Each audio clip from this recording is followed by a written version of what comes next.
حضرت عمر کے زمانے میں نا ایک نوجوان تھا، نیک تھا، مسجد جایا کرتا تھا رات کو. تو مسجد جا رہا تھا تو رستے میں ایک عورت نے دعوت گناہ دی. ابن عساکر نے اس کو لکھا ہے. تو نوجوان تھا، خواہشات تھی، کچھ طبیعت مائل ہو گئی. ابھی ادھر جا ہی رہا تھا کہ کسی نے آیت پڑھ دی والی من خاف مقام ربی جنتان، جو رب کے سامنے کھڑے ہونے سے ڈرے گا اللہ 2 جنتیں دے گا. واقعی ڈر گیا، وہ واقعی ڈر گیا. اتنا ڈرا کہ بے ہوش ہو کے گر پڑا. بیماری سے لوگ بے ہوش ہوتے ہیں، پیسے ڈوب گئے بے ہوش ہوتے ہیں، بچے کے غم میں بے ہوش ہوتے ہیں. سچ بتاؤ کبھی خوف خدا سے بھی بے ہوش ہوتا کوئی دیکھا ہے؟ ہمارے ہاں تو روز مرہ ہی نہیں ہے بھائی.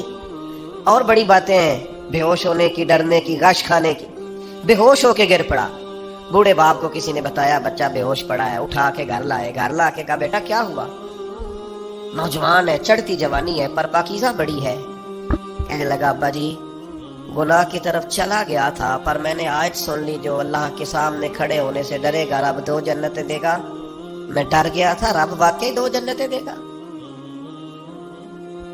باپ رو پڑے، ابا جی کی آنکھوں میں آنسو آئے اور کہا پتر اللہ بڑا مہربان ہے، اس کے وعدے سچے ہیں، واقعی 2 جنتیں دے گا. اس نے پھر ایک چیخ ماری اور اس طرح کی ماری کہ اس کی روح ہی پرواز کر گئی. روح ہی پرواز کر گئی. کشتگانے خنجرے تسلیم را، عشق کی خنجر سے قتل ہو گئے لوگ. صبح حضرت عمر کو پتا چلا کہ انہوں نے تو راہ جنازہ بھی پڑھ دیا، تدفین بھی کر دی. جناب عمر فرمانے لگے اتنا نیک نوجوان خوف خدا سے دنیا سے چلا گیا، مجھے کیوں نہیں بلایا میں جنازہ پڑھتا. فاروق اعظم فرما رہے ہیں میرا شوق تھا میں اس کا جنازہ پڑھتا. کہا حضور آپ کو تکلیف نہیں دی؟ فرمایا بتاؤ قبر کہاں ہے؟ تے کامل پیر انہاں دے باہو قبر جنہ دی جیوے. حضرت فاروق اعظم قبر پہ تشریف لے گئے اور کھڑے ہو کے فرمانے لگے نوجوان مجھے امید ہے میرے رب نے تجھے 2 جنتیں دی ہوں گی. ابن عساکر کھول کے دیکھو تاریخ بغداد نے کیا لکھا ہے. حضرت سیدنا فاروق نے فرمایا امید ہے 2 جنتیں دی ہوں گی. قبر کے اندر سے بولا